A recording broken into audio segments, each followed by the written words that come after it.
બનાસકાંઠામાં ડ્રો સંચાલક દ્વારા પોલીસને જાણે ચેલેન્જ આપવામાં આવી છે। અશોક માળી પોલીસને ખુલ્લી ચેલેન્જ આપી રહ્યો છે। આવતીકાલે ડ્રો કરવાનો વિડીયો વાયરલ કર્યો છે। આવતીકાલે મોરથલમાં ડ્રોની સોશિયલ મીડિયામાં જાહેરાત કરવામાં આવી છે। અશોક માળી સામે 2 ફરિયાદ થઈ છે અને છતાં પણ જાણે તેને કોઈ ડર નથી। ખુલ્લેઆમ ઓનલાઈન ઓફલાઈન ટિકિટ વેચી રહ્યો છે। ત્યારે જે બનાસકાંઠામાં લોકોને છેતરતા ડ્રો સંચાલકો સામે ફરિયાદો થઈ છે અને છતાં પણ ડ્રો સંચાલકો બેખૌફ રીતે ડ્રોની જાહેરાત કરી રહ્યા છે। સોશિયલ મીડિયા પર આ જાહેરાત કરવામાં આવી છે। ડ્રો સંચાલક દ્વારા જાણે પોલીસને ખુલ્લેઆમ ચેલેન્જ આપવામાં આવી રહ્યો છે। ઓનલાઈન ઓફલાઈન ટિકિટ પણ વેચવામાં આવી રહી છે।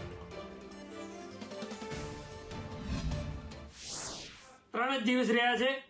જેને પણ કૂપન લેવાની હોય તાત્કાલિક અમારા નંબર ઉપર વોટ્સઅપ મેસેજ કરો અને તમને હું કૂપન મોકલું અને સ્કેનર મોકલું, એમાં પેમેન્ટ કરી દેજો। દિવસો ઓછા છે, 5 કૂપન ઉપર 1 કૂપન ફરી અને દિવસો 3 જ રહ્યા છે। છેલ્લો ડ્રો છે, સાચો ડ્રો છે। ડ્રો 100% થશે, રામાપીર અને દ્વારિકાધીશની સાક્ષીમાં થશે। અને ખાસ જણાવવાનું કે જેણે પણ કૂપન લીધેલી છે એ મિત્રોને વિનંતી કે તમારા એજન્ટ મિત્રોને કહો કે કૂપન અશોકભાઈ જોડે જમા કરાવી અને અશોકભાઈના ઇન્સ્ટાગ્રામમાં એનો વિડીયો મુકાવે, એવી બધાને કહેવા માટે વિનંતી કરું છું।